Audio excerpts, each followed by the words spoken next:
여러분 아이들 이렇게 퍼즐 하는 거 많이 보셨죠? 그리고 조각 피스가 있습니다.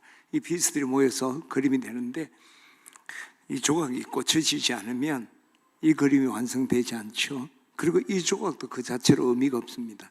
그러나 이 피스를 꽂으면 피스도 의미가 있어지고 이 그림이 완성될 수가 있는 거죠. 이처럼 우리 인생이라는 것은 한 공동체 속에서 내 인생의 의미와를 찾고 완성될 수가 있는 것이죠. 특히 우리가 이 공동체에서 나의 역할과 나의 참모습을 발견하는 겁니다. 우리가 홀로 있는 데서 내가 어떻게 살아야 되는 존재인지 나의 역할과 모습을 정확히 볼 수가 없죠. 또한 우리는 공동체를 통해서 탄생하고, 그렇죠, 가정이란 공동체 속에서 내가 태어나고 거기서 성장하고 거기서 열매를 맺게 되는 것이죠. 이처럼 우리 성도들의 신앙이나 우리 신앙생활들이 교회라는 공동체 속에서 우리 신앙이 보호받고 또 성장하고 열매를 맺게 되는 것이죠. 따라서 우리가 정말 건강한 신앙생활이 되려고 한다면 우리가 공동체 중심의 신앙생활, 그렇죠, 늘 공동체를 귀하게 여기고 이 교회 중심의 신앙생활 할 때 진정 우리가 건강하고 또 우리 하나님께 우리에게 주신 비전들을 온전히 이루어 나가리라 믿습니다. 저는 우리 진해집 내교우들이 늘 교회를 사모하고 귀하게 여기고 교회 중심의 신앙생활을 하게 되기를 주의 이름으로 축원합니다. 그러면 우리가 이 교회 중심의 신앙생활을 하려면 이 교회에 대한 어떤 자세를 가져야 될까? 오늘 이 본문이 공동체에 대한 우리가 바람직한 자세에 대한 귀한 영감을 줍니다. 이스라엘 백성들이 이제 가나안을 정복한 다음에 분배를 했죠. 지난 2주 동안 이 갈렙의 헤브론을 분배하는 것, 지난주는 요셉 지파 땅 분배에 대한 말씀을 나누었습니다. 이 분배가 다 마친 다음에 이제 요단 동편의 1차 분배를 마쳤던 루벤과 갓과 므낫세 지파가 이제 이스라엘을 떠나서 그 실로를 떠나서 그 요단 동편 길앗으로 이제 떠나가게 되는 거죠. 그래서 루벤과 이제 가족들은 이미 거기에서 정착하고 있었고 이 전쟁을 수행하기 위해서 루벤, 갓, 므낫세 반지파 두 지파 반이 이 전쟁을 수행하고 이제 분배가 끝났으니까 가족에게 돌아가는 거예요. 돌아갈 때 그 가나안 땅에 있는 요단 언덕가에 거기서 이제 가나안 땅 맨 앞쪽이겠죠. 그 이스라엘 지파에 속한 땅에다가 큰 제단을 하나 쌓게 되는 거예요. 근데 이것을 이제 남은 요단 서쪽에 있는 9지파 반이 듣게 되는 거죠. 근데 그것에 대해서 오해를 하고 우상 숭배 이런 걸 생각하게 되죠. 그래서 그들이 다 실로에 모여서 이제 그들에게 이제 전쟁을 해서 그들을 치자 하고 모이게 되는 거죠. 근데 전쟁을 하기 전에 먼저 이 이유를 정확하게 판단해야 된다 하는 생각을 해서 사신을 보내게 되는데, 그 당시에 제사장이었던 엘라살의 아들 비나스와 각 지파의 지도자였던 천부장 1000명의 군사를 건드린 천부장 10명을 이제 루벤, 므낫세 반지파 또 갓지파에게 보내는 거예요. 그들이 가서 루벤, 이제 길앗 땅에 가서 루벤, 갓, 므낫세 반지파를 만나서 너희가 어찌하여 이스라엘의 하나님을 그에게 범죄하여 그를 따르지 않으려고 돌아서 너희를 위하여 한 제단을 쌓아서 그를 거역하려고 하느냐, 우상 숭배한다고 생각한 거죠. 그러면서 우리가 시딤에서 부활의 죄악 때문에 하나님의 큰 회중이 모두가 큰 하나님의 재앙 심판을 받지 않았느냐. 근데 그것이 아직까지도 우리가 온전히 그 죄악에 대해서 정결함을 받지 못했는데 그 죄악이 아직도 부족해서 너희가 돌이켜서 여호와를 따르지 아니하려느냐. 너희가 만일 여호와를 거역한다면 오늘 너희가 만일 여호와를 거역한다면 내일 여호와께서 이스라엘 회중에 진노하실 것이다. 내가 만일 있는 그 소유지가 거룩하지 않고 깨끗하지 않다면 여호와의 성막이 있는 이 하나님의 소유지, 그 가나안 땅을 이야기하죠. 가나안 땅에 건너와라. 그러면 우리 소유를 나눠서 우리가 이곳에 살게 할 것이다. 그러나 너희가 어떤 경우에든지 여호와 하나님의 제단 외에는 다른 제단을 쌓아서 여호와께 거역하거나 우리에게도 거역하지 마라. 세라의 아들 아간이 그 하나님께 바쳐진 제물에 대해 범죄해서 이스라엘 온 회중이 재앙을 받은 것을 기억하지 못하느냐? 그때 아간만 멸망한 게 아니라 수많은 사람이 사상자가 있었지 않느냐 하는 이야기를 그들에게 하는 거예요. 그러니까 지금 이스라엘 백성들은 우상숭배를 하기 위해서 제단을 쌓았다고 생각을 한 거죠. 그 이야기를 들었던 루벤, 갓, 므낫세 반지파 사람들이 전능한 자 하나님 여호와, 전능한 자 하나님 여호와가 아시고 이스라엘도 장차 알게 될 것이다. 이 일이 만일 우리가 하나님을 거역함이거나 하나님께 범죄한 것이면 주께서 오늘 우리를 구원하지 마십시오. 우리가 여기에 제단을 쌓은 이유는 우리가 하나님을 떠나서 우리가 하나님을 여호와를 따르지 않으려고 하는 것도 아니고 이 제단 위에 번제나 소제를 드리려는 것도 아니고 화목제를 드리려는 것도 아닙니다. 우리가 이곳에 제단을 산 중요한 한 가지 이유는 훗날에 너희 후손들이 우리 후손들에게 너희는 이스라엘 하나님과 무슨 상관이 있느냐? 아무 상관이 없지 않냐? 루벤 자손아, 갓 자손아, 여호와께서 너희와 우리 사이에 요단강을 경계로 삼아서 나누었으니까 너희는 여호와께 받을 분깃이 없다. 그러니까 요단도면 요단강을 건너로 압록강 두만강으로 중국과 한국이 갈라지듯이 요단강 건너쪽에 있는 너희와 우리는 상관이 없다. 여호와께 받을 분깃이 없느니라 해서 너희 자손들이 우리 자손이 여호와 경외하기를 그치게 할까 걱정해서 너와 우리 사이에, 우리 후손 사이에 증거를 삼기 위해서, 우리가 한 공동체고 하나님의 자손이라는 것을 증거하기 위해서 이 제단을 쌓았다. 우린 결코 하나님을 거역함이거나 또 하나님을 따르지 않고 돌아서려는 것이 아니다 하는 걸 분명히 말하죠. 이것을 들은 비나스와 또 그리고 10명의 천부장들이 좋게 여겨요. 그래서 그들이 돌아와서 이것을 이야기하니까 이스라엘 백성들이 기뻐하고 하나님을 찬양하고, 이제 이스라엘 백성들이 어느 누구도 이 제단에 대해서 오해하지 않고 또 전쟁해야 된다 말하는 사람이 없었다 하는 게 오늘 우리가 읽은 거 말고 사실은 22장 전장에 나오는 내용들입니다. 우리가 이제 이 사건을 통해 이스라엘 공동체가 요단강을 기점으로 해서 여기 2지파 반, 9지파 반이 쪼개져 있었지만 그들이 한 공동체를 더 견고하게 되는 그런 기회가 된 것을 우리가 볼 수 있습니다. 여기에서 이스라엘 백성들이 이 12지파 공동체에 대해서 어떤 자세를 갖고 있는가를 정말 바람직한 자세로 우리가 배울 수 있습니다. 우리가 교회 또 목장 여러분 하실 때 이런 오늘 이스라엘 백성들의 그런 자세들로 우리 감당한다면 하나님의 큰 은혜와 우리가 승리가 있게 될 줄 믿습니다. 첫 번째는 이 이스라엘 백성들이 이 12지파 공동체에 대해서 어떤 자세를 가졌나. 여러분, 먼저 우리가 생각해야 될 것은 지금 이스라엘 9지파 반이 루벤, 갓, 므낫세 반지파를 치려고 했던, 전쟁하려고 했던 이유가 뭡니까? 가장 근본적인 이유는 요단강가에다가 큰 제단을 쌓았다는 거예요. 그런데 그 제단을 쌓은 것이 우상 숭배 때문이라고 생각을 한 거죠. 그런데 우상 숭배를 하는데 왜 전쟁을 하려고 했느냐? 이 우상 숭배는 이스라엘 공동체를 분열시키는 것이죠. 다른 신을 섬기게 되니까. 또한 이 우상 숭배에 대한 죄는 루벤, 갓, 므낫세 반지파가 우상 숭배했다 하더라도 나머지 9지파 반에도 하나님이 그 우상 숭배를 통해서 함께 진노의 심판을 받게 되리라 생각을 한 거예요. 자, 우리 성경으로 한번 확인해 보겠습니다. 18절을 우리 한번 봅시다. 18절 같이 읽겠습니다. 18절 시작. 오늘 너희가 돌이켜 여호와를 따르지 아니하려고 하느냐? 너희가 오늘 여호와를 배역하면 내일은 그가 이스라엘 온 회중에게 진노하시리라. 그러니까 9지파 반이 오해를 한 거죠.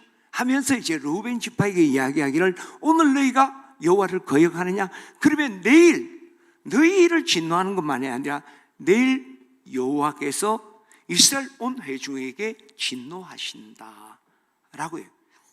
이 우상숭배는 이 하나님의 진노가 이스라엘 백성 전체에게 임한다 하는 것을 이야기하는 거죠. 자, 31절도 우리 한번 봅시다. 이 31절은 이야기가 다 끝나고 이해되고 난 뒤에 했던 이야기예요. 시작. 제사장 엘라사의 아들 비나스가 루벤 자손과 갓 자손과 므낫세 자손에게 이르되 우리가 오늘 여호와께서 우리 중에 계신 줄을 아노니 이는 너희가 이 죄를 여호와께 범하지 아니하였습니다. 우상숭배 아니라는 걸 알았다는 거예요. 시작. 너희가 이제 이스라엘 자손을 여호와의 손에서 건져내었느니라 하고, 자기들이 우상숭배 안 했으니까 우리 혼내지 않는다는 것만이 아니라 그래서 우리가 하나님의 진노의 심판에 빠지지 않게 되었다. 그러니까 이들이 전쟁하려 했는 이유가 이들의 우상숭배는 우리를 분열하는 행책이고, 또 그것은 결국은 우상숭배가 되어서 하나님의 진노가 우리 9지파 반에게도 임한다. 그렇기 때문에 그것을 막기 위한 것이 그들의 조치였죠. 여기서 우리가 공동체에 대한 자세 무엇을 볼 수 있습니까? 이 요단 서편에 있는 9지파 반은 이 요단 동편, 요단강 건너에 있는 이 동편 루벤, 갓, 므낫세 반 지파와 한 공동체고 공동 운명체라는 인식을 가지고 있었다는 거죠. 비록 우리가 요단강으로는 갈라져 있지만 너희들은 우리와 한 몸이고 너희의 잘못이 내 잘못이 되고 너희 영광이 내 영광이다. 운명 공동체라는 인식을 딱 갖고 있었던. 그래서 루벤, 갓, 므낫세 반지파의 우상 숭배를 오해지만 경계하고 막 그랬던 것이죠. 저는 이것이 우리가 교회를 향한 우리의 분명한 자세라고 생각해요. 고린도서 12장 25절에 보게 되면 여러분 우리 같이 몸 가운데 분쟁이 없고 서로 같이 돌아보게 했는데 한 지체가 영광을 받으면 모든 지체가 함께 영광을 받고, 한 지체가 바꿔서 했어요. 한 지체가 고통을 받으면 모든 지체가 함께 고통을 받고, 한 지체가 영광을 받으면 모든 지체가 즐거워하느니라. 너희는 그리스도의 몸이요 지체의 각 부분이라. 공동운명체라는 거죠. 오늘 우리 주님은 우리 그리스도의 몸이다. 우리 진해 침례 지역교회를 이야기하는 거예요. 진해 침례교회는 그리스도의 몸이다. 성도들은 그 그리스도의 몸의 각 지체들이다. 그렇게 성준 형제와 내가 진해 침례교 공동체의 한 몸을 이루기 때문에 우리는 서로 지체고 우리는 공동 운명체라는 거죠. 함께 슬퍼하고 함께 고통당하고 함께 영광받고 함께 기뻐하는 관계다라고 말씀하는 거예요. 그리고 이것은 우리가 임의적으로 내 자의로 되는 것이 아니라 고린도서 12장 11절에 보게 되면 이 모든 일은 같은 한 성령이 행하사 자기 뜻대로 각 사람에게 나누어 주셨다. 우리가 은사를 주신 것도, 우리를 이곳에 함께 모이게 하신 것도 우리가 이곳에 온 게 아니라 아버지께서 이끌지 않으면 아무도 내게 올 수 없다. 제가 이 교회 목사가 된 것도, 성준 형제가 이 교회에 등록하고 집사가 된 것도 내가 좋은 교회 찾아온 것 같지만 사실은 하나님께서 우리를 이곳에서 만나게 하시고 함께 신앙생활을 하게 했다. 말 그대로 이건 빼도 박도 못하는, 우리 입장에서는 불가항력적인 하나님의 주권적인 선택에 의한 것이었다 하는 게, 제가 여러분들 교회 열심히 하라고 하는 게 아니라 성경에서 말씀하고 있는 거예요. 마치 우리 가족이요, 우리 형님하고 내가 약속하고 형제된 거 아니잖아요. 큰형님 놓고 둘째형님 놓고 내가 셋째 나오고 나는 남녀 쌍둥이요, 우리 여동생하고 남자 여자 쌍둥이 되고자 하는 생각은 전혀 없었어요. 우리 여동생도 전혀 계획이 없었어요. 좋아하지도 않는지 몰라. 그러나 하나님의 뜻대로 우리에게 주어진 거예요. 이게 하나님의 공동체라는 것이죠. 믿으시면 아멘. 그래서 우리가 신앙생활 정확하게 정말 잘하려고 하면 먼저 기억해야 되는 건, 우리는 모든 성도들과 한 몸이고 우리는 운명 공동체다. 그래, 가족 중에 한 사람이 슬픔이 있으면 그 슬픔을 내가 외면할 수 있는 게 아니잖아요. 가족이 좋은 일이 일어나면 우리 은근히 자랑하잖아요. 그처럼 우리는 함께 공동 운명체를 엮어진 거예요. 그래서 우리가 그것을 기억하고 그게 합당하게 우리가 생활을 해야 돼요. 근데 우리가 이것을 기억하지 않고 생각하지 않고 내 혼자서 그냥 단독으로 신앙생활한다, 내 마음 침례교회 개척을 해서 내 혼자 신앙생활한다, 이건 결코 우리가 신앙생활을 바로 할 수 없을 뿐만 아니라 필패하는 거예요. 필패. 여러분, 2인 삼각 경기 여러분 해보셨죠? 학교 운동 경기 할 때 발을 서로 묶고 달리는 거예요. 근데 2인 삼각 경기를 하는데 내 혼자 단독 경주하듯이 하면 엉망진창 되죠. 군대는 집단 구보라는 게 있어요. 그럼 한 10km를 구보를 하는 거예요. 근데 한 부대가 동시에 같이 들어와야 되는 거예요. 맨 끝에 들어오는 사람이 그게 기록이 되는 거지. 팀 추월 경기도 마찬가지잖아요. 맨 끝에. 그러니까 내 혼자 열심히 뛴다고 내는 게 아니라 내가 아무리 열심히 뛰어도 맨 뒤에. 저는 군대에 있을 때 단지 키가 크다는 이유 하나 때문에 그 앞에 좀 뛰고 중간에 약한 사람 뒤에 소위 말해서 맷집 좋은 사람들 뛰는 거야. 그러면 가다가 픽픽 쓰러지면 그 배낭도 메고 그 총도 들고 하거든. 내 군대 생활 별로 고생하는데 구보할 때 막 키 크다는 이유 하나 때문에 진짜 진군 많이 했습니다. 같이 들어가야지 우리가 함께 승리하는 거예요. 팀 플레이를 해야 된다는 것이죠. 우리가 신앙생활이 그거예요. 내가 싫다, 내 혼자 독불장이, 나는 사람이 싫고 예수님만 좋고 나는 목사님만 좋고 그래가 되는 게 아니에요. 우리 함께 가족으로서 우리가 하는 거예요. 저도 우리 가정에 늘 이야기하는 게 우리는 팀이다. 우리 식구는 팀이다. 며느리를 맞이할 때도 너는 우리 팀에 이제 들어온 거다. 자꾸 이야기하는 거예요. 네 이제 우리 식구인 거 알고 있지? 아직도 뭐 이제 친정 식구인 줄 알고 헷갈리대. 네 지금 강씨 집안에 미국에 가면 강씨 성도 붙는다. 우리 식구인 거 알지? 그게 가족이잖아요. 할렐루야. 저는 우리 지내집 내 교우들이 이제 우리가 한 몸이며 공동 운명체라는 걸 생각하고 우리가 함께 기뻐하고 함께 즐거워하고 또 함께 슬퍼하고 동력하는 우리 교우들 되기를 주의 이름으로 축원합니다. 그런데 우리가 이런 한 몸, 한 공동 운명체라는 이 자세가요, 정말 우리가 적용해야 될 부분은요, 우리 죄에 대한 것 문제입니다. 공동체에 어떤 죄가 있으면 그 공동체 전체가 병드는 거예요. 오늘 이 물이 있는데 여기에다가 오물이 한 방울 탁 떨어지면 어떨까요? 뭐 비위가 좋은 사람은 잘 마시겠죠. 저는 안 마십니다. 저는 비위가 약하거든요. 그렇잖아요. 이 물이 아무리 깨끗해도 오물 한 방울 떨어지면 오염된 거예요. 오늘 앞에서 어떻게 했습니까? 오늘 너희가 거역하면 내일 우리가 하나님의 진노를 받는다. 그렇죠? 그 루벤 갓 므낫세 지파만 혼나는 게 아니라 이 이스라엘 12공동체가 같이 어려움을 당한다는 거예요. 아간 이야기도 나오잖아요. 아간 한 사람의 죄가 아이성에서 낭패를 당했을 뿐만 아니라 아간만 벌 받았습니까? 그래서 사상자가 얼마나 많이 생겼습니까? 한 사람 죄가 공동체를 무너지게 한다는 거예요.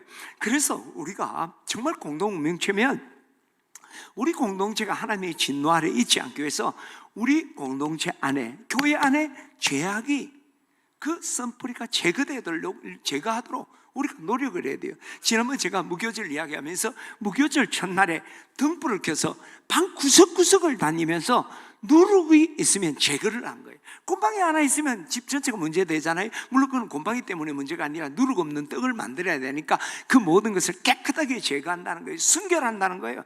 교회도 우리가 그런 순결함이 없으면 결국은 하나 둘 무너지기 시작하는 거예요. 무엇보다 중요한 것은 우리가 교회에서 이 죄를 우리가 제거하는 것이 중요한 것은 단순히 공동체를 건강하게 순결하게 지키고자만이 아니라 우리의 사명이라는 거예요. 사명. 에스겔서 3장 17절 이하에 보면 하나님께서 너를 이스라엘의 파수꾼으로 세웠다. 방역 담당자로 세웠다. 보초를 세웠다. 그렇게 하는 거죠. 그러면서 내 입의 말을 내가 듣고 나를 대신하여 사람들이 깨우쳐라. 가령 악인에게 내가 너는 정녕 죽을 것이다 경고를 하면 네가 가서 깨우치든지 아니면 말로 그를 죄악에서 건져내서 생명의 구원을 얻게 해라. 만일 그렇지 않으면 그가 죄악 속에서 죽게 될 거 아니냐. 그러면 그는 죄악 속에 죽겠지만 그 핏값은 내 손에서 네가 방역 담당자인데 이게 방역이 확산이 잘 되고 팬데믹이 일어나면 자기가 그런 건 아니지. 그러나 책임자니까 책임을 져야 될까요? 교회에 어떤 문제가 생겼어요.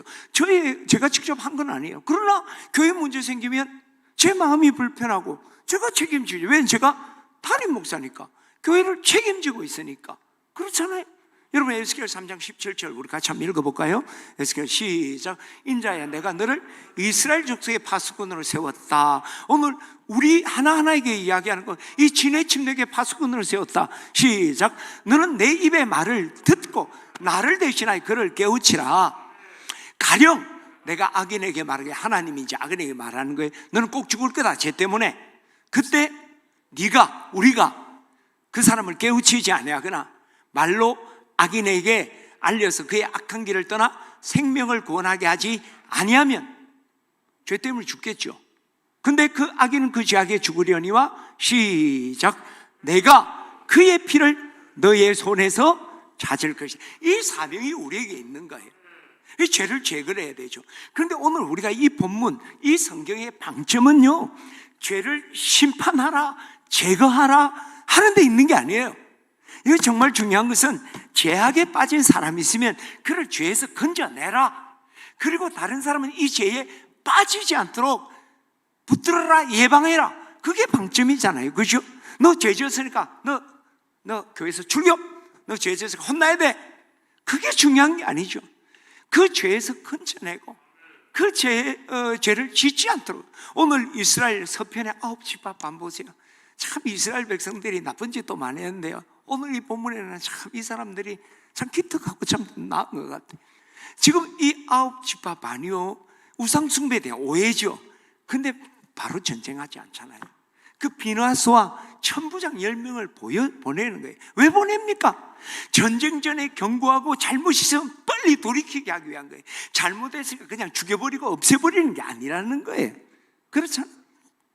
오늘 우리가 교회가 이런 죄악들을 보게 될 때 우리가 중요한 것은 그 죄악을 제거해야 되는데, 정말 중요한 것은 그들을 죄악에서 떠나게 하고 우리가 그런 죄에 빠지지 않도록 우리가 하는 거죠. 주님께서 마태복음 18장에서 징계 나올 때도 어떻게 합니까? 한 사람이 가서 권면하고, 아니면 두세 사람이 가고, 아니면 교회가 가고, 그리고 안 되면 이방인 같이 되어라. 여러분, 장기에 손상이 있으면 어떻게 합니까? 1번 무조건 잘라뿐다. 2번 치료하고 회복시키려고 노력을 한다? 어떤 게 해야 돼요? 다 자를 생각이십니까? 여러분, 이빨 아픈 경우 있잖아요. 치아에 통증이 있을 때 제일 좋은 방법은 뭘까요? 뽑아버리면요 절대 안 아픕니다. 제일 간단한 방법. 근데 이빨 함부로 뽑으면요, 그래서 갖다 이빨 임플란트를 해도 이게 가짜니까 진짜 입술을 씹어요. 가짜니까 진짜 혀를 씹어요. 저는 뭐 산정이네요. 내 안에 임플란트 무지하게 많아요. 집을 하나 사겠다 그거. 막 이게 증상이 가능하면 내 이빨 가지고 내 장기 어쨌든 회복해서 해야 되잖아요. 할렐루야. 그런 자세가 있기를 주의 이름으로 축원합니다. 근데 여기서 진짜 더 중요한 것은 죄를 심판하고 제거하고 죄에서 건져내고 예방하고 너무 소중하죠. 근데 진짜 중요한 것은요, 이 죄에 오염이 되거나 유혹받지 않는 시스템과 환경을 만드는 거예요. 죄악에 노출되게 다 던져놓고 죄 짓지 마라, 유혹받지 마라, 그게 쉬워요. 배고픈 사람을 식당에 데려가서 음식 냄새 맡지 마라, 음식 먹지 마라, 똑같은 거잖아요. 정말 근본적으로 해결하려면 배를 채워주든지 식당 근처를 안 가든지 근본적인 해결책이잖아요. 정말 이 교회의 순결을 유지하려고 하면 우리가 그런 도전이 있어야 돼요. 오늘 이 본문 보세요. 이스라엘 12지파가 9지파 반이 르벤, 갓, 므낫세, 지금 오해하고 있는 상황이에요. 지금은 어쨌든 이 사람들 오해할 때 너희들 그렇게 하지 마라 말하고 또 붙들려고 한 게 아니에요. 어떻게 했습니까? 너희가 있는 그 요단 동편이 깨끗하지 못한 땅이라면, 우상 숭배에 오염될 수 있는 땅이라면 여호와의 성막이 있는 여호와의 소유지로 건너와라, 이사와라. 왜 거기 살면서 자꾸 우상 숭배하려고 하노? 오해였지만 우리가 중요한 것은요, 우리가 죄악 속에 자꾸 노출되는 데는 육신의 정욕, 안목의 정욕, 이생의 자랑에 엄청 유혹을 안 받으면 괜찮아요. 근데 유혹받고 흔들리는데 그 환경을 안 바꾸고 몸부림치면, 지난주에도 말씀드렸습니다, 며칠 견디겠어요? 그게 며칠을 견딜 수 있고 몇 분을 견디겠습니까? 네? 환경을 바꿔야 되죠. 그래서 우리 교회에서 제자 훈련한다, 또 날샘으로 교티 운동을 합시다, 경건을 훈련합시다. 목장 사역 이름이 뭡니까? 세상 문화와 그 세상의 여러 가지 가치관들, 그리고 세상의 관계들, 세상의 습관들, 그것을 그리스도의 문화와 습관과 인격으로 바꿔서 근본적인 환경을, 나의 인격의 환경, 심령의 환경, 시간의 환경, 내 문화의 환경을 바꾸자는 거예요. 할렐루야! 그게 아니면 또 돌아가요. 제가 목사지만 저도 이상한 환경에 가면 어때요? 전에 한번 이야기했잖아요. 차를 타고 갔는데 우리 집사람이 옆에 미니스커트를 입어 나가시고 하니까 내가 우리 집 사람이 목사도 썩었네. 보이는 걸 어떻게 할거예요? 저는 식당만 가면 아가씨가 내 앞에 있어. 그 참이슬 선전하는 아가씨 있잖아. 포스터랄까? 교인들도 자리를 좀 잘 잡아주면 좋은데 꼭 내 맞은편에 그 포스터가 있어. 그럼 좀 반대쪽에 앉게 해주든가. 눈이 가는 걸 어떻게 할 거예요? 그렇잖아요. 그러니까 우리가 그런 환경에 처해서 이기려고 하면 얼마나 이겨낼 수 있냐는 거죠. 환경을 바꿔야 되죠. 그런데요, 이 아홉 지파반은 정말 대단해요. 환경 바꾸라 말만 한 게 아니에요. 이 거룩한 땅으로 건너와라. 그러면 우리의 소유를 나누어 줄게. 여러분, 갈렙 이야기하고 요셉 지파 이야기하면서 땅 분배가 이거 목숨 걸고 하는 거다 하는 말씀 드렸죠. 이번에 선 한번 그으면 영원토록 자자손상 우리 땅 되는 거예요. 이거 까딱 잘못하면 골치 아파지는 거예요. 그런데 르우벤, 갓, 므낫세 그 요단 동편 땅 우상숭배의 위험이 있으니까 건너와라. 좁더라도 여러분 12지파 중에 2지파 반이 들어온다는 건요, 내가 몇 프로 손실 보는 거예요? 뭐 10%, 20% 정도 손실 보는 거 아니에요? 기꺼이 내가 그걸 하겠다. 우리가요, 정말 우리 교우들이 죄악에서 떠나서 우리가 거룩한 삶, 거룩한 문화 속에서 살도록 환경을 만들려면 누군가의 헌신과 땀과 눈물이 필요한 거예요. 그저 되어지는 거 아니에요. 제자 훈련이 그저 됩니까? 목장 사역이 그저 됩니까? 교티 운동이 그저 됩니까? 그런 거 아니거든요. 누군가 헌신을 하니까, 누군가가 수고하니까 그저 가슴이 찢어지든 어려워요.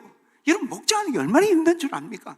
나도 설교하고 목회하지 마라 하면 그 교인들 안 하면 할렐루야 하고 할 거야. 설교만 해보면 되니까 좋은 말 하면 되잖아. 사기를 치든 말든. 근데 사람들 보는 게 힘든 거예요. 요즘은 제가 1부, 2부, 3부, 4부 하니까 3부 끝나고 회의를 하거든요. 옛날 같으면 4부 하니까 회의를 안 해. 회의를 하니까 회의가 안 들고 다 언어낸가가 듣고 할렐루야 하고 그러니까 참 좋은 것 같아요.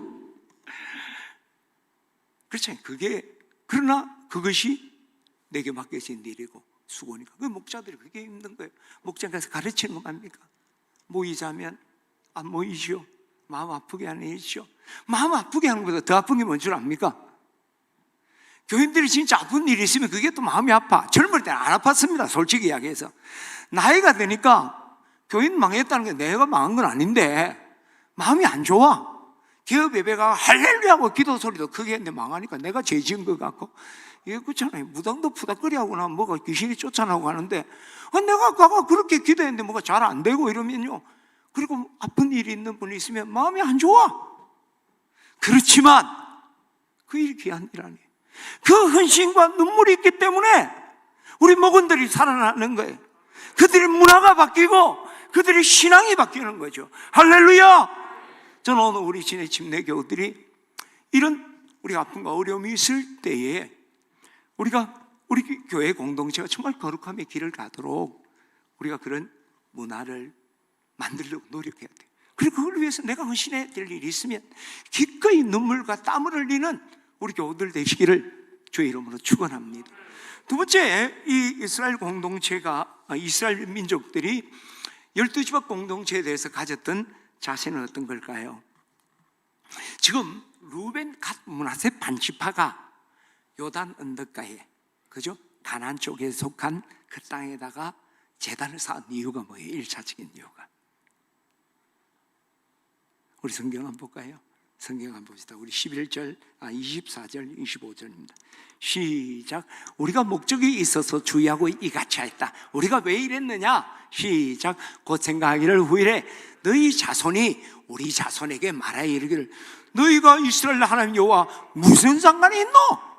너희 루벤 자손 갓 자손아, 여호와께서 우리와 너희 사이에 요단으로 경계를 삼았으니 너희는 여호와께 받을 분깃이 없다. 그럴까봐 여기다 제단을 쌓고 너가 생각할까봐, 모른다 할까봐, 우리 후손들 멸시할까봐 여기 제단 쌓고 우리와 너희는 한 공동체다는 증거로 그 제단을 쌓은 거예요. 네.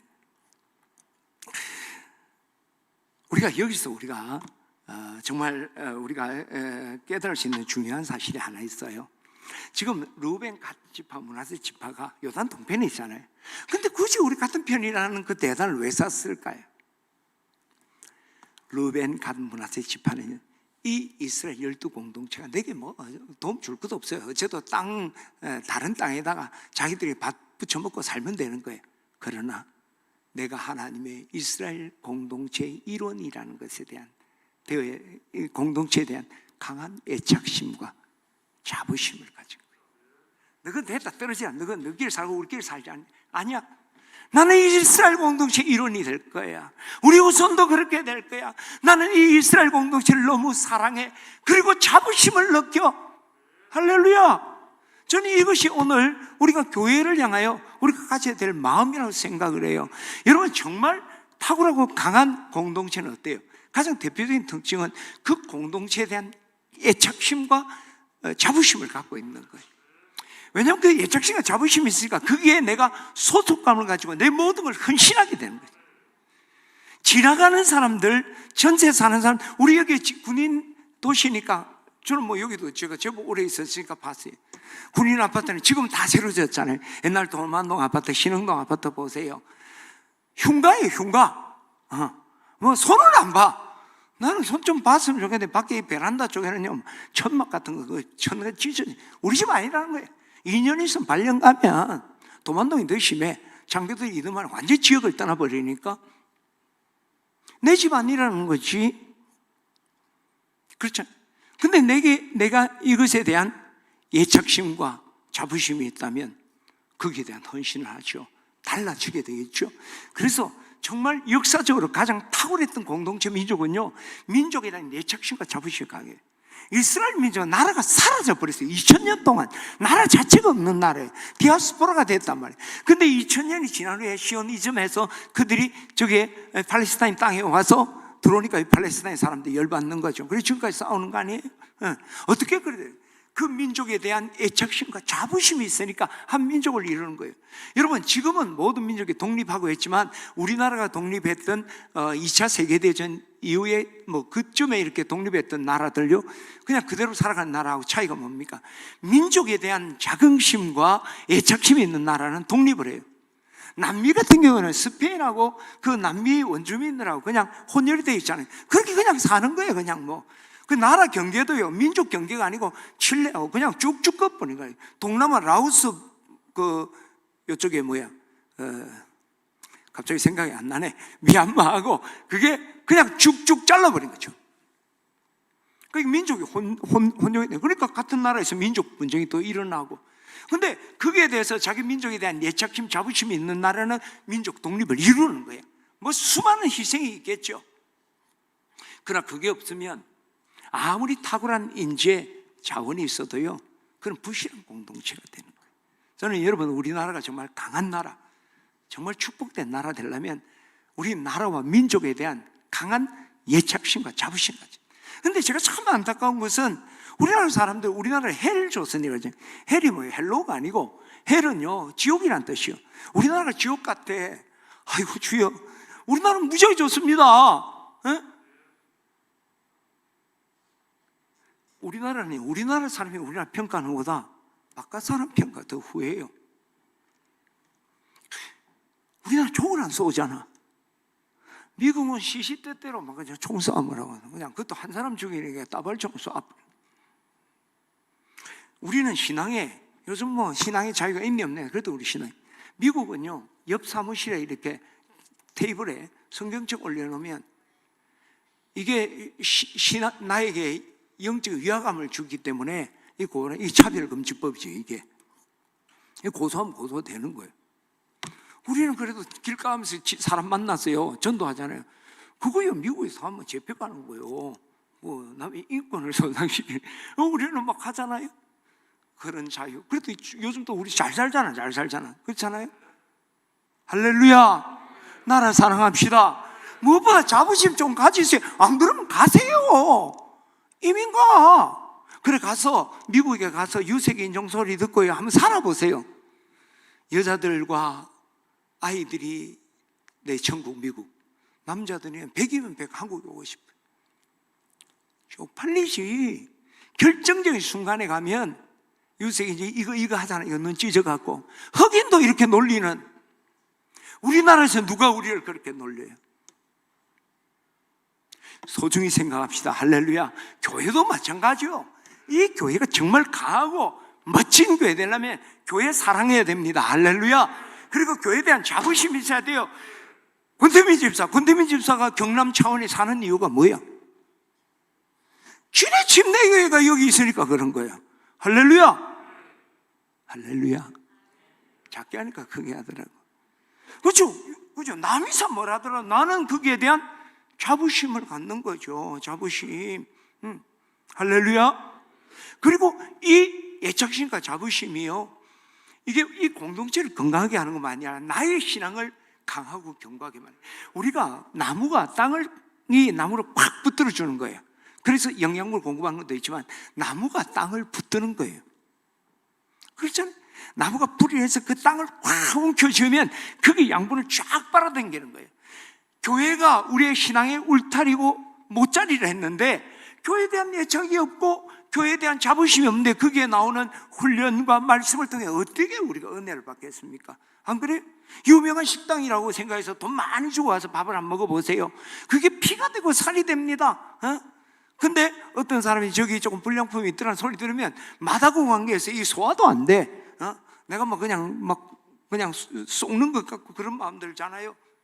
여러분들이 정말 영적으로 건강하기를 원한다면, 이 교회가 건강하기를 원한다면 여러분 교회의 애착과 자부심을 갖기를 축원합니다.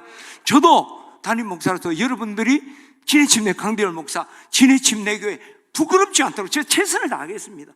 우리도 함께 우리가 교회에 대한 사랑하는 마음, 자부심을 갖는 우리 교우들 되기를 축원합니다. 그런데 우리가 교회에 대한 애착과 자부심을 깨트리는 결정적인 게 비교 게임 하는 거예요. 비교 게임.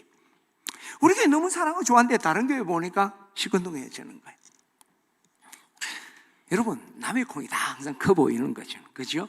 그래서 우리가 그러잖아요. 아이고, 자네는 참 좋은 아내와 함께 살아서 정말 행복하겠네 하면 그 자네가 뭐라고 그래요? 됐고 살아봐라. 그죠? 각자 남의 것은 좋아버리고 자기 것의 가치를 잘 모를 때가 많이 있죠. 그래서 남의 걸 보면 괜히 작아 보이고, 또 반대 경우도 있어요. 남의 걸 보면서 우쭐하는 게 있어요. 여러분, 제가 여러분하고 이행시를 한번 해봅시다. 비교라는 단어로 여러분 오늘 떼어주면 내가 할게요. 비참하고 교만하게 된다. 비교의 끝은 애착심과 자부심이 아니라 열등감과 교만뿐이라는 거죠.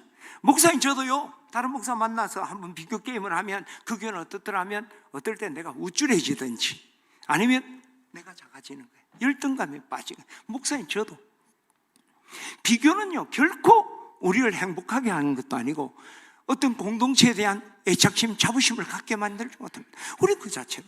그리고요, 교회는 따릅시다. 교회는 비교 대상이 아니다. 교회는 그 자체, 모든 교회가 그 자체 존귀하고 아름답고 영광스럽습니다. 할렐루야. 왜냐? 그 교회에 어떤 좋은 프로그램이 있네, 교회가 많은데 건물이 멋지냐, 목사님이 설교를 잘하느냐, 관계없이 모든 교회는, 왜? 모든 교회의 머리는 예수 그리스도, 모든 교회는 그리스도의 몸이에요. 근데 우리가 말을 할 때 실수를 많이 해요. 교회가 썩었다, 병들, 그런 이야기 하면 안 돼요. 그거는 예수님 몸은 썩었다. 예수님은 그 머리 되는데 지도자로서 역량이 얼마나 부족한지 교회가 썩도록 방치하는 무능한 지도자.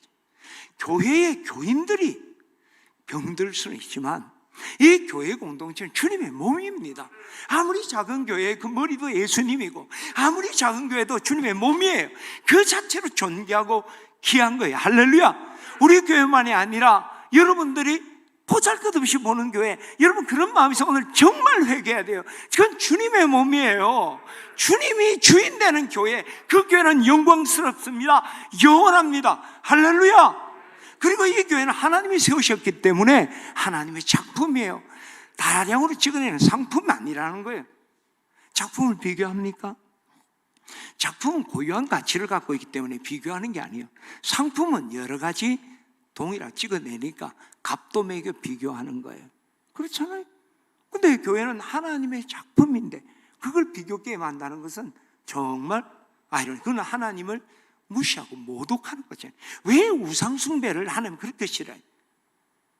하나님의 버러지 영상을 하나님이, 여러분 옆에 시아버지 있는데 옆에 걔 보고 아이고 시아버님 하면 시아버지 욕하는 거잖아요. 우상에 대놓고 하나님 하니까 하나님 모독하는 거예요. 용서받을 수가 없는 거죠. 우리가 비교하는 거예요. 여러분 아버지가 세상에 제일 잘났습니까? 여러분 어머니가 세상에 제일 아름답습니까? 아니죠. 근데 나한테는 우리 어머니가 제일 아름다워요. 우리 어머니는 글래머를 넘어서 아주 이게 초글래머예요. 근데 난 우리 어머니 몸매가 좋고 우리 어머니가 아름다워. 결코 아름다운 인물이 아니지만 우리 아버지 무서웠지만 우리 아버지가 내가 제일 존경하고 귀하게 여기나. 왜? 우리 아버지니까, 우리 어머니니까. 그렇죠? 그게 뭐 뚱뚱하고 뭐 어때요? 나는 우리 어머니. 지금도 우리 어머니 뭐 만나면 너무, 우리 어머니도 날 무지하게 좋아해요. 내가 막내거든.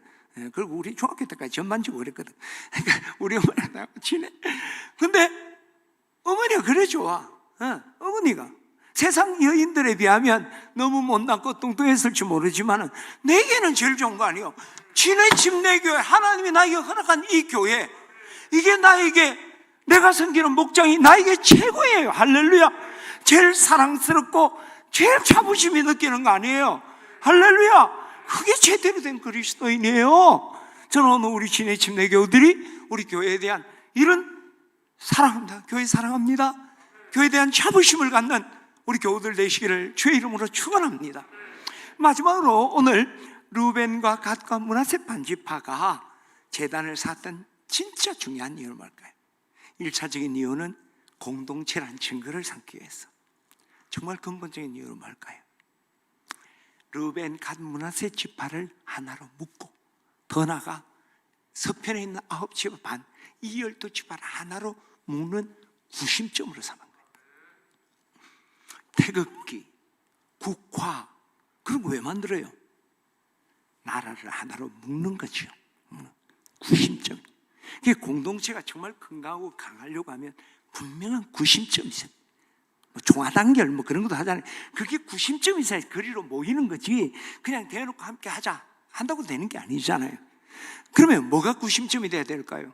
1차적으로 교회 이 성전의 구심점, 오늘도 우리가 이 성전 중심으로 우리가 다 같이 모이는 거잖아요. 그 구심점, 성전을 기이 여깁시다. 근데 그보다 더 중요한 게 있어요. 우리가 정말 우리 진해 침례의 공동체의 구심점으로 삼아야 될 것은 우리의 비전이에요. 그렇잖아요. 한 비전을 통해서, 그러면 우리가 대면이든 아니든 우리가 부산에 있든 서울에 있든 미국에 있든 한 비전을 공유하면 우리는 한 공동체가 되잖아요. 제가 칼렛, 우리 제자훈련하는 칼렛이라는 게 Call to Awaken the Lately라는 뜻이에요. 평신도를 깨우는, 교회가 다들 교인들이 그냥 무기력한 군중으로 있는데 우리가 제자훈련을 통해서 성도들이 정말 사역자로 봉사자로 세워야 된다. 그래서 전국에 모이는 거예요. 모이는데 제가 이제 경남 대표인데 침례교에서 내 혼자 다 옥하나 목사의 직계 제자들이요. 뭐 그때 저기 부목사역 된 자, 나는 침례교 이제 2명 있었는데 한 분이 정년이 되고 뭐 이래서 잘 안 나오고, 그리고 뭐 다 장로교회, 뭐 교단도 달라, 색깔이 다르죠. 근데 만나면 뭐 한두 시간 좀 어색하죠. 조금만 지나면 친숙해져요. 다 좀 잘 지내. 우리 집 사람까지도 잘, 전혀 모르는 사람. 왜? 우리가 이 제자 훈련이야. 평신도를 깨운다, 제자 훈련의 비전으로 우리가 같은 교재를 가르치고 있고 같은 철학을 갖고 있으니까 처음 만나도 이야기하다 보면 그 상가의 기납적 성경 연구 있잖아. 이야기가 다 공통이 되는 거예요. 비전을 공유해야 돼. 그럼 우리의 비전은 뭐냐? 제자 되고 제자 삼는 교회. 할렐루야. 근데 이것은 우리의 비전만이 아니라 그레이트 커미션이라고 그러잖아요. 하나님의 지상명령, 최고의 명령. 그러므로 너희는 가서 모든 민족으로 제자를 삼아 아버지 아들과 성령의 이름으로 침례를 베풀고 내가 너희에게 분반 모든 것을 가르쳐 지키게 하라. 볼지어다 내가 세상 끝날까지 너희와 항상 함께 있으리라 하시니라. 하나님이 이 모든 이 땅에 있는 교회에게 하나님이 가장 위대한 명령으로 주신 것은 제자 삼으라. 거기에 보면 가라, 제자 삼으라, 침례를 주라, 가르쳐 지키라, 4개의 명령이 나와요. 근데 이거 문법적으로 정확하게 말하면요, 명령형 동사는 하나예요. 마테튜 사테, 제자 삼으라는 거예요. 다른 거는 현재 분사, 명령형 분사예요. 분사. 그러니까 제자 삼으라는 걸 수식해 주고 도와주는 거예요. 우리가 마태복음 28장 하면 전도 이야기하잖아요. 그죠? 전도할 때 우리 영혼 구령해야 합니다. 그 이야기예요. 맞아요. 그 전도로부터 시작하지만 하나님이 정말 원하는 건 마테튜 사태, 제자를 삼으라는 게 그게 근본적인 명령이에요. 우리는 그 명령을 붙드는 거지 뭐 다른 게도 마찬가지. 그럼 우리는 이 제자 삼는 게 우리 교회의 비전이다. 그래서 우리가 제자 되고 제자를 삼자 하고 오늘까지 달려왔어요. 1999년 1월 1일부터 우리는 제자 되고 제자 삼자는 표를 가지고 또 그리고 제자 훈련 시작해서 지금 22여 년간 제자 훈련, 사역 훈련하고 오늘 우리가 달려온 거예요. 그 제자 훈련이라는 것은 단순히 제자 되고 제자 삼는 게 아니라 온 성도들과 우리 사역의 중심에 서는 성숙한 사역자를 만들고 또 우리 온 성도들이 세상에서 빛과 소금의 삶을 살아가는 삶의 예배자를 만드는 성숙한 사역자, 성숙한 예배자. 선데이 크리스찬이 아니라 무늬만이 그리스도인이 아니라 삶을 변화시키고 교회에서 봉사하는 벤치워머로 의자만 따뜻하게 해놓고 가는 그리스도인 아니라 정말 봉사하고 세상에서는 예배자의 삶을 살아가는 그런 그리스도인을 만들기 위해서 우리가 오늘까지 달려온 거죠. 저는 오늘 우리 진해 침례교우들이 정말 하나님이 원하는 기뻐하는 교회, 정말 제대로 된 교회, 그리고 우리 진해 침례가 하나 되려고 하면 우리의 초점이 제자 되고 제자 삼는 교회, 제자도를 행하는 교회가 되어야 될 줄 믿습니다. 그런데 우리가 여기서 중요한 것은 교회를 하나로 먹는데 정말 중요한 것은 우리가 비전이기도 하지만 저는 비전을 넘어서 문화가 되어야 된다고 생각합니다. 많은 사람이 구호를 외쳐요. 그러나 그것이 우리의 인격이 되고 습관이 되고 문화가 되지 않으면 소용없어요. 20여 년간 외쳐왔습니다. 제자 되고 제자 삼읍시다. 죽도록 한 맨 끝에 그리스도의 제자 위에 있기를 원합니다. 설교 끝날 때 제자가 되기를 축원합니다. 어떤 설교를 하더라도 금방 그렇죠.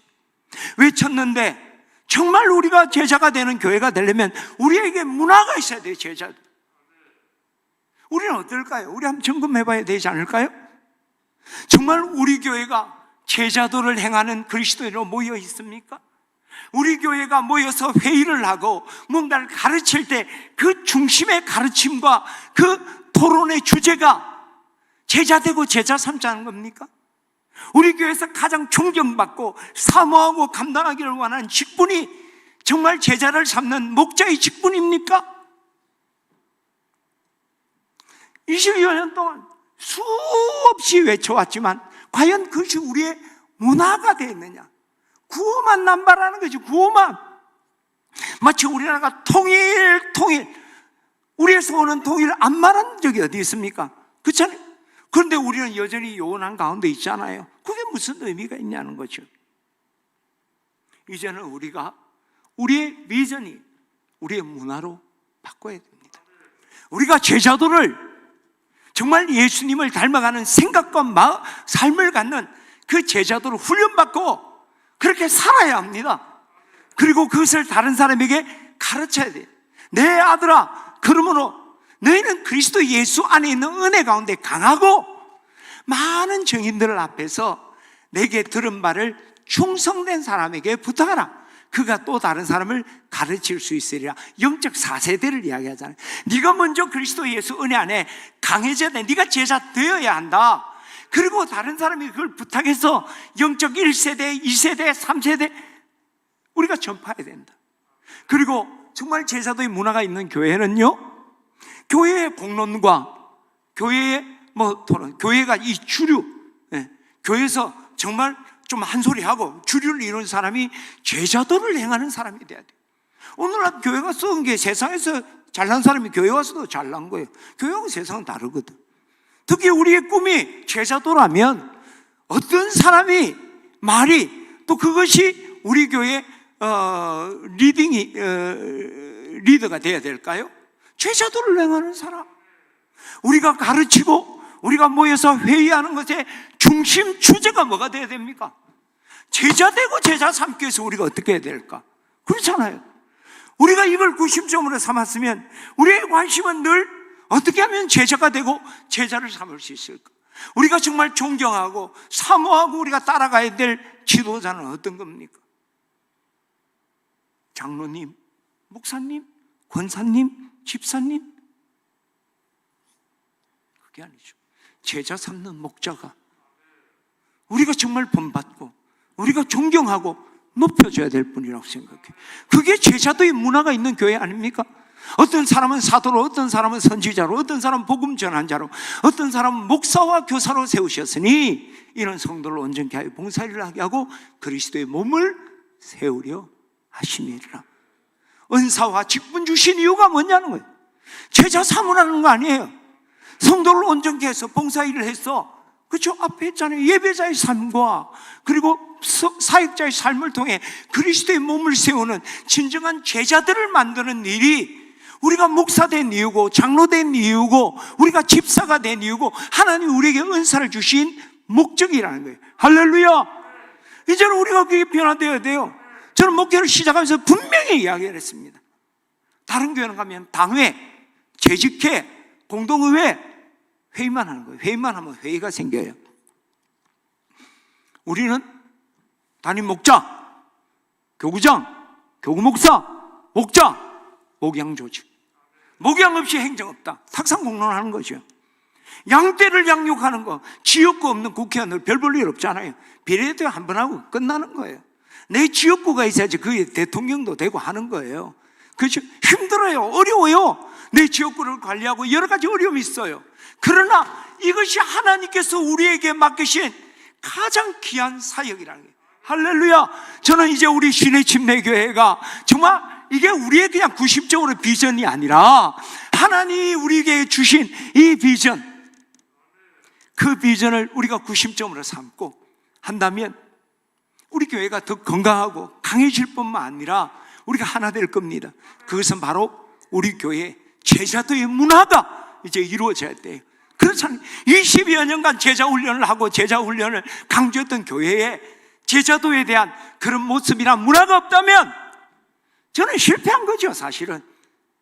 이제는 다시 우리 교회가 제자되고 제자 삼는 우리의 마음과 우리의 에너지와 우리의 시선이 모여져서 그런 하나님의 제자의 교회를 이루게 되기를 주의 이름으로 축원합니다. 기도하겠습니다.